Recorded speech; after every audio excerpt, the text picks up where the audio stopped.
They held me at the police station for 2 hours because the cop sleeping with my wife missed her too much to wait. It sounds like a bad joke or a twisted line from some low-budget drama. But that's exactly what happened. I was pulled over on a Saturday afternoon, my 6-year-old son in the back seat, a few grocery bags rattling in the trunk. The brake light, he said. That's why he stopped me. One of them wasn't working. Nothing serious, just a quick trip to the station to clear it up. I didn't argue. I've never been the kind of guy to fight authority. I grew up being told to be respectful, stay quiet, don't escalate. So I nodded, told my son it would just be a few minutes, and followed the cruiser downtown. They didn't put me in cuffs, didn't fingerprint me, just made me wait. In a gray-walled holding room with a flickering light overhead and a cheap plastic chair that made my back ache after 20 minutes. Owen dozed off on my lap.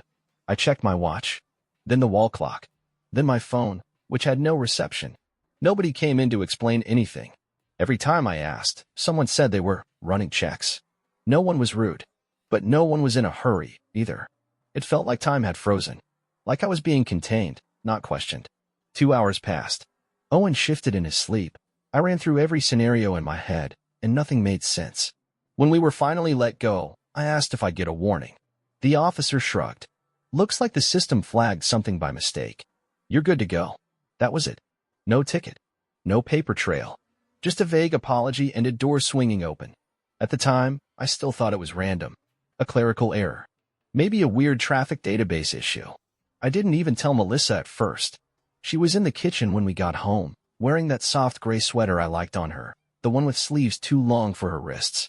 She smiled. Asked what took so long. I just said, traffic stop. She nodded. Weird. And that was it. But something didn't sit right. Not the stop. Not the timing. Not the look in that cop's eyes. Because it wasn't the first time I'd seen him. 2 weeks earlier, I'd been mowing the lawn. It was a humid Thursday evening. Owen was blowing bubbles in the driveway. I remember the sound of the trimmer buzzing in my ears and the subtle shift in the air when a police cruiser slowed down in front of our house. I looked up, instinctively, and there he was, the same cop. Sitting in the car, elbow on the door, watching me. Not scanning. Not patrolling. Just watching. Our eyes locked for maybe 2 seconds. Then he drove off, smooth and slow, like nothing was out of place. I told myself I was overthinking it. Maybe he was new to the beat. Maybe he thought I looked familiar. Maybe nothing. But now, after that 2-hour ghost detainment, after the tight-lipped apology and the missing paperwork, that moment kept coming back to me. The look on his face, it wasn't curiosity. It was familiarity. He knew me. And more than that, he knew something I didn't. Still, I said nothing. I watched Melissa that night. She made pasta, poured me a glass of wine, played a podcast on her phone and hummed along to the theme song. Normal. Routine. But when she leaned in to kiss me, something in her eyes was distracted. Not guilty. Not nervous. Just removed. She was physically present, emotionally somewhere else. I started to pay closer attention. The way her phone was always face down. How she stepped outside to take calls. It's work. Too noisy inside. The sudden enthusiasm for yoga again, even though she hadn't mentioned stretching in months. And then there were the showers. 2 a day, some days. Even when she hadn't left the house. The signs were small, easy to miss. Easy to explain away, if you wanted to. But my gut was whispering now. Not shouting. Not accusing. Just whispering. Something wasn't right. It started small. A shift in rhythm, a glance that lingered too long, or didn't linger at all. Melissa had always been good at seeming present even when her mind was miles away. But now, her attention felt surgically managed. Calculated smiles, short answers. Her warmth came with timers. She grew defensive over nothing. If I asked whether she wanted help with dinner, she'd snap. Do you think I can't handle it? Her phone never left her side, not even during showers. I once watched her smile at a message while stirring soup, type out a quick reply, then immediately swipe it away before I could glance over. When I asked who it was, she said it was her yoga instructor checking class times. I nodded, said nothing. Instead, I started watching. Quietly. The way you watch a houseplant when the leaves begin to curl, not panicking, just waiting to see if the thing is dying. The first real crack came from Owen. We were brushing his teeth, and he was laughing at the foam on his face. Then, between giggles, he said, Mommy's friend came by again. The one in the shiny car. I asked, gently, what friend? The one with the badge, he said. He's funny. He calls Mommy, Red, and gave me a flashlight. Something inside me stilled. I didn't press him, just nodded and told him to be careful not to blind the cat. After he went to bed, I searched the house. Found the flashlight under the couch. It wasn't a toy. Real issue. There was a scratched serial number on the base, just barely visible. I stared at it for a long time. The next day, I called Max. We met in college. He was brilliant, solitary, borderline paranoid about surveillance culture.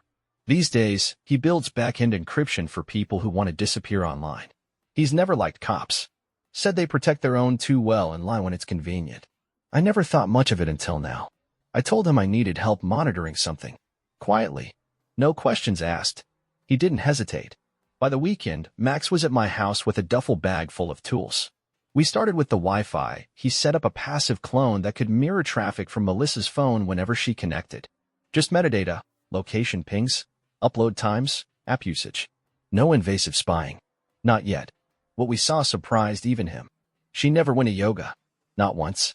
The 3 nights a week she said she was at the studio, her phone's location showed her across the neighborhood, never the same spot twice. Once behind a closed community center. Once near a gas station off a dead-end road. Once parked behind a firehouse near the city line. Max stared at the map, zooming in. You know who patrols this sector? I didn't answer. 2 days later, we installed a hidden camera in the hallway, just above the coat rack. The lens was the size of a pea, buried in the rim of a decorative bowl. We aimed it toward the front door, not the bedroom. Not yet. I told Max I wasn't ready for that. We got something 3 days later. It was late afternoon. Melissa answered the door in a tank top and loose flannel pants.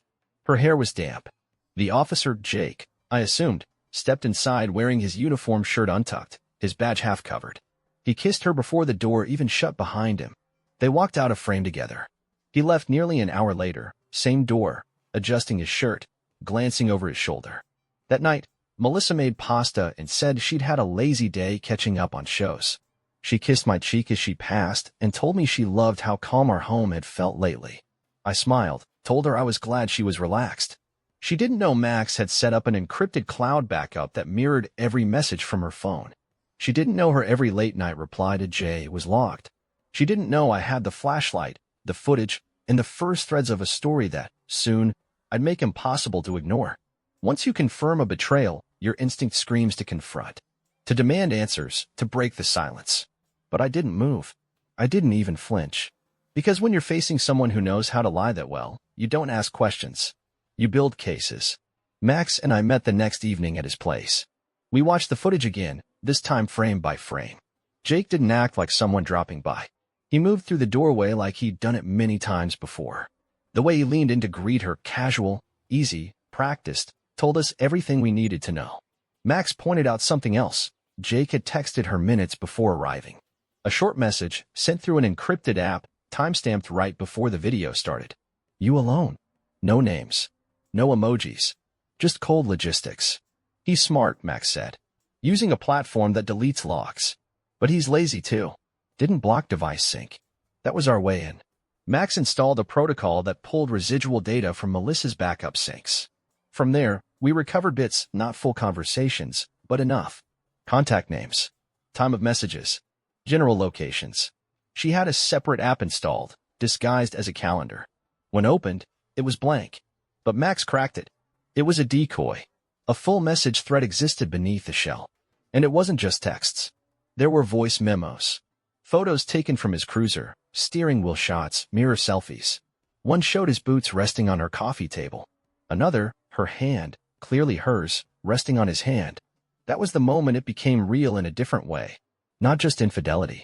Not just betrayal. This man had sat where I sat. Eaten at my table. Smiled at my kid. Used his uniform as a shield while he erased me. Max watched me. What do you want to do with this? I answered without thinking. I wanted to bury them. He nodded once, then started building a case folder. Encrypted, locked, timestamped. Separate drives. One in his safe, one in mine. Another off-site. Later that week, I met with a lawyer. His name was Corbin Dell. Mid-40s. Lean, unsmiling, known for chewing through family court cases like a surgeon. I didn't tell him everything. Just what mattered. I suspected infidelity. The man was a police officer. I had visual proof, time data, possible misconduct involving use of public resources. I had a child. He asked 3 questions. Is the child yours? Is the house in your name? Are you ready to make this public? Yes. Yes. And very. He leaned back, expression unreadable. Then he said, this is going to be loud. If you push forward, he's getting a subpoena, not just her. He'll be named. Internal affairs won't bury this. I want them both held accountable, I said. Not destroyed. Just exposed. Corbin nodded. Start gathering everything. Don't confront. Don't change behavior. And don't let her know you've hired me. That night at home, Melissa asked if I was feeling okay. I told her I was just tired from work. She offered me tea, kissed my shoulder, said we should take a weekend trip soon. I said that sounded nice. But inside, I'd already started packing her bags. There's a strange peace that comes once you stop hoping. Once you stop trying to make someone innocent in your head. From the outside, Melissa and I still looked like a married couple. We made dinner, watched TV, talked about school projects and grocery lists. But in my mind, the ties were already severed. I was just moving pieces now. I started with the finances. Quietly. Our joint checking account had her name, but I was the primary holder. I created a new account under my name only, set up silent transfers. Not enough to cause panic, just enough to starve a slow leak. I rerouted my direct deposit, turned off shared autopay settings. Then, I printed everything 6 years of bank statements, mortgage agreements, retirement contributions. The entire map of our life, organized and backed up in triplicate. Melissa didn't notice. She thought I was just working late again. Max helped me pull records from cloud backups we hadn't touched yet. The Nest system had logged door unlocks, temperature changes, even motion near the hallway cam when no one should have been home. One log stood out, movement in Owen's room on a day Melissa said she was out with friends. I paused. Did he ever go near my son? Max shrugged. You want to check the bedroom cam? No, I don't. Not yet. Later that week, I found Owen coloring on the kitchen floor, crayons everywhere, paper scraps littering the tile. I asked what he was drawing. This is our house, he said, pointing. That's you, that's me, and that's Mommy. And that's Officer Jake. He was in my room yesterday. My heart stopped. In your room. He nodded. He said my superhero books were cool. And he sat on my bed for a little. Mommy gave him orange juice. It took everything in me to keep my voice level. What did Mommy say about him? She says he's her friend, and he helps people. He let me wear his hat once. Can I have a hat like that someday? I smiled. Maybe. One day. But inside, something broke. This man had stepped into my son's room, sat on his bed, let him wear his uniform hat. It wasn't just betrayal anymore. It was trespass. A violation of the space where my child sleeps. That night, I didn't eat dinner. I didn't say a word during her usual rambling about the neighbor's dog or the PDA meeting. I just listened, nodded, memorized. Then I called Corbin. We're accelerating, I told him. Full custody filing. Emergency basis. He didn't ask why. He only said, I'll draft it by morning. But be aware, if we serve both of them, it'll explode fast. There's no walking it back. I'm not looking back, I said. Only forward. The next 3 days were all movement. I moved half the cash into a family trust under my sister's name. Changed the deed on the house, not illegally, just repositioned based on prior clauses Melissa had ignored. I contacted Owen's school, updated the emergency contacts, listed Melissa as secondary guardian pending legal review. And still, I said nothing. Melissa, unaware, started packing for a girls' weekend. She said she needed time to reset. I smiled and said I'd take Owen to my mom's. That night, Max called. Got one more for you, he said. Jake logged into her shared drive from a department-issued laptop. He uploaded a document with her initials in the file name, then deleted it. Can you recover it? Already did. It's an itinerary. 2 nights in the city. Same dates as her girls' trip. Hotels under his department discount code. Of course it was. I looked out the window. The same cruiser was parked a few blocks away. Not moving. Just sitting. Watching. The truth doesn't need to yell. It just needs a time and a place. Corbin called me on a Monday afternoon. His tone was flat, professional. We're greenlit. Everything's ready. We'll serve them both Friday at noon. Simultaneously. Separate servers. Separate locations. I asked where Jake would be. Corbin didn't hesitate. At the precinct. He's scheduled to finish patrol around 11. By 12:15, our man will be in the lobby with an envelope and a body cam. No surprises. And Melissa? She's working from home that day. We'll send a courier. We'll have someone nearby in case it goes sideways. It didn't feel real until that morning. Melissa was in the kitchen, pouring coffee into her favorite mug. It had a chip on the rim. I always told her to toss it, and she always refused. She was wearing her oversized college sweatshirt and fuzzy socks, like she used to in the early days when things felt simple. She kissed my cheek and said she might run errands later. I smiled and said, "Hope it's a quiet day."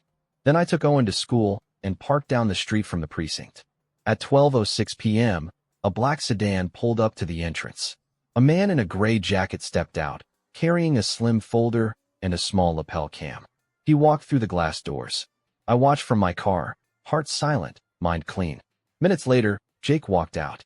He wasn't in uniform, just jeans, boots, and a windbreaker with the department logo on the chest. He looked around, confused. The man handed him the envelope, said a few quiet words. Jake opened it on the steps. His face froze. He didn't shout, didn't throw it, just stood there, reading, processing. Then he looked up, right at my car. I didn't flinch, didn't move. He knew. And for the first time, I saw something new in his eyes. Not confidence, not swagger, fear. At the same time, across town, Melissa opened her front door to a courier. She signed for the package, thinking it was something she'd ordered, walked back inside, sat at the kitchen table, and slit the seal open with a butter knife. Inside, divorce petition, custody claim, formal allegations of adultery and endangerment, supporting evidence, exhibit folders, GPS logs, Nest cam stills, metadata reports, and a single line on the last page. Plaintiff requests full legal and physical custody of the minor child, citing safety and moral grounds. Corbin called me 30 minutes later. Both packages confirmed. No resistance. He didn't say a word. "She's made 3 calls to your phone already. Your voicemail's full." I turned my phone face down. That evening, Melissa came home early. Her eyes were raw. Her voice, brittle. "You planned this. All of it. Behind my back." I didn't speak. She dropped the papers on the counter. "You want to destroy me?" "No," I said. "I want to protect my son." She laughed, sharp, hollow. "So this is who you are now?" "No," I replied. "This is who I've always been. You just stopped looking." She stood there a long time, breathing, searching for the right weapon, the right word. None came. She picked up the papers and walked upstairs without another sound. Jake, I heard later, was pulled from rotation pending investigation. Internal Affairs opened a case within 24 hours.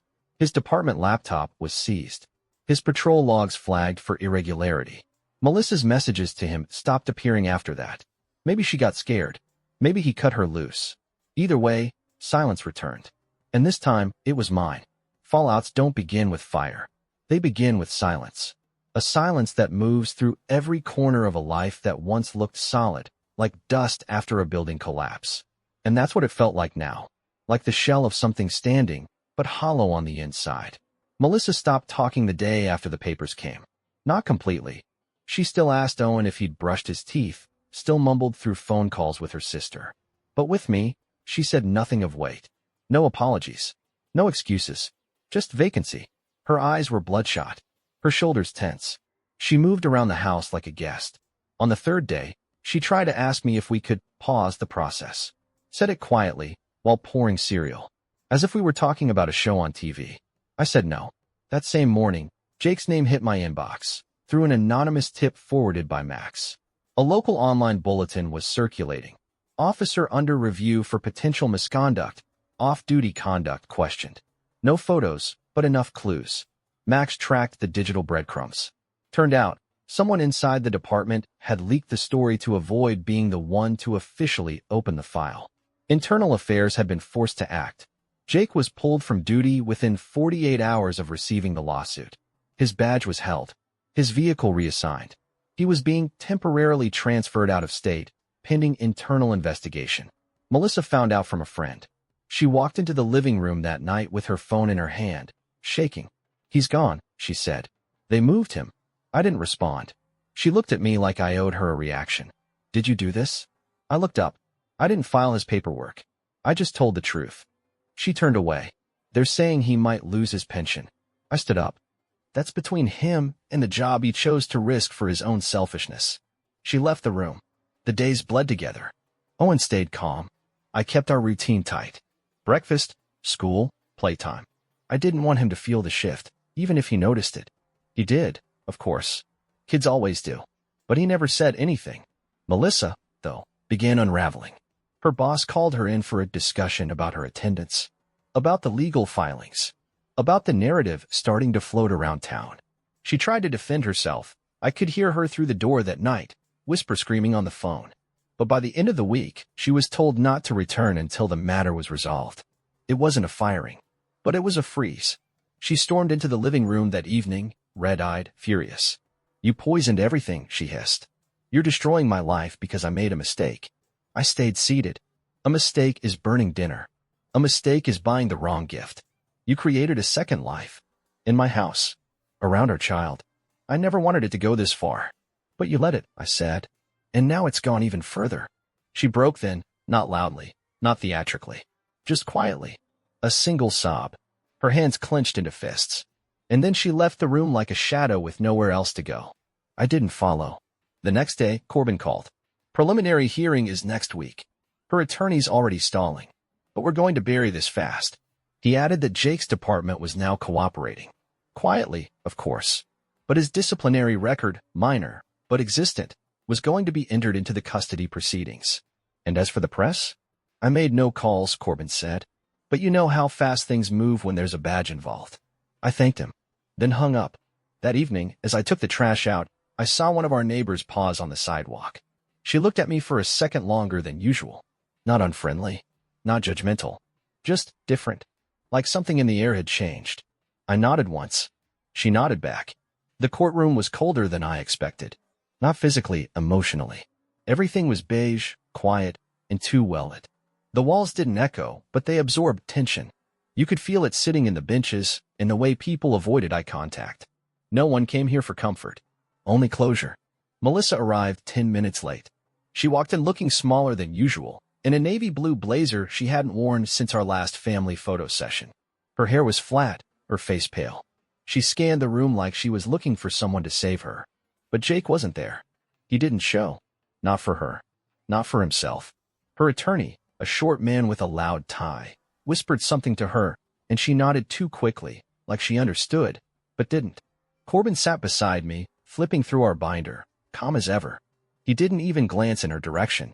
The judge, a woman in her early 60s with silver hair and sharp diction, called us forward. Custody hearing, item 12. She asked us to confirm names, legal representation, and intent to proceed.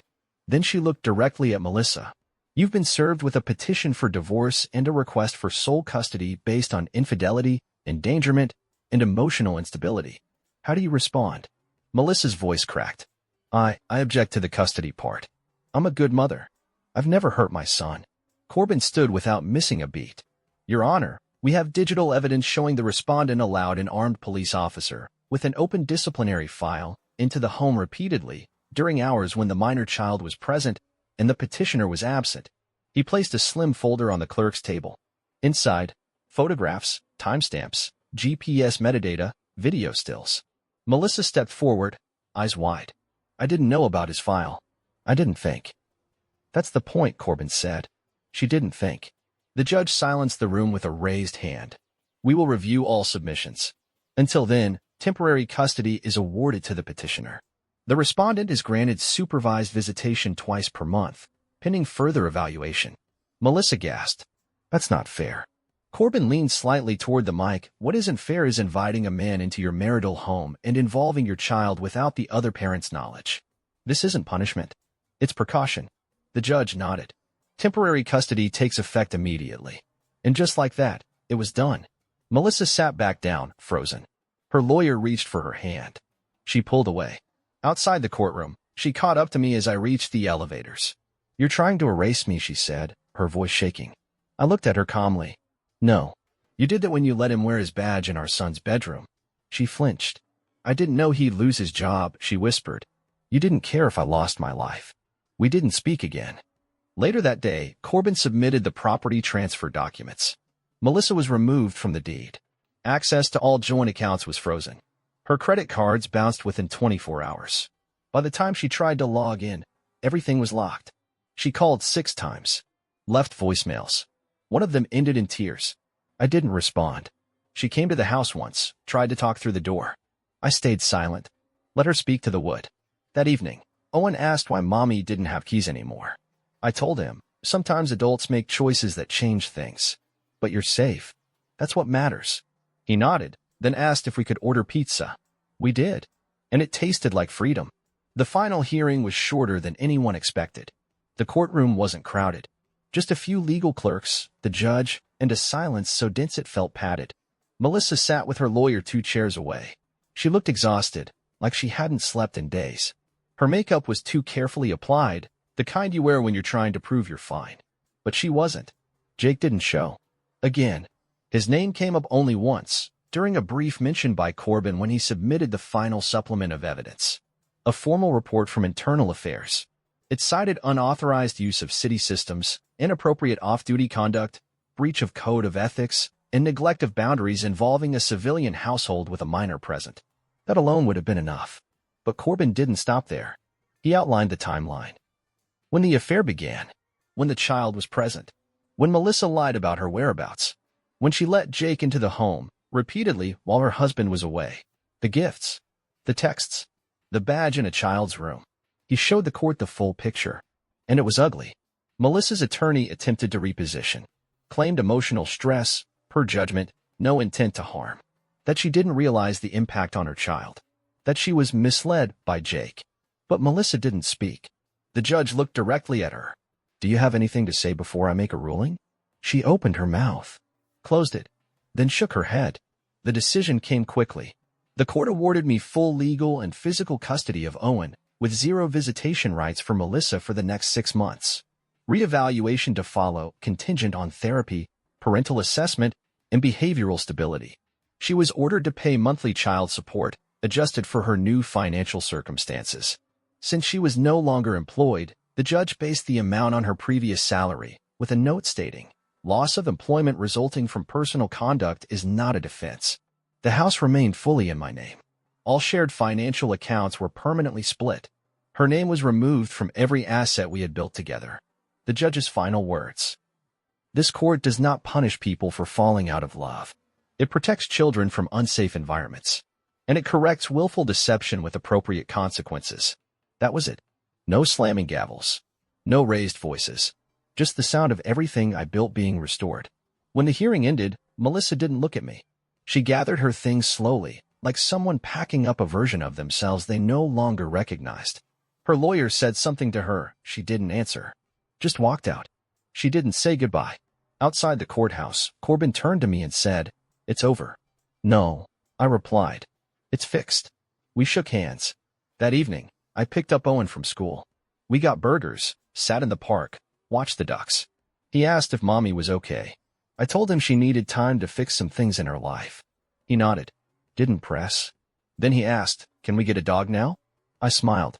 "Yes, buddy. I think it's finally time." The house is quiet in a way it hasn't been in years. Not empty. Not silent. Just still. Stillness is underrated. It's not the same as loneliness.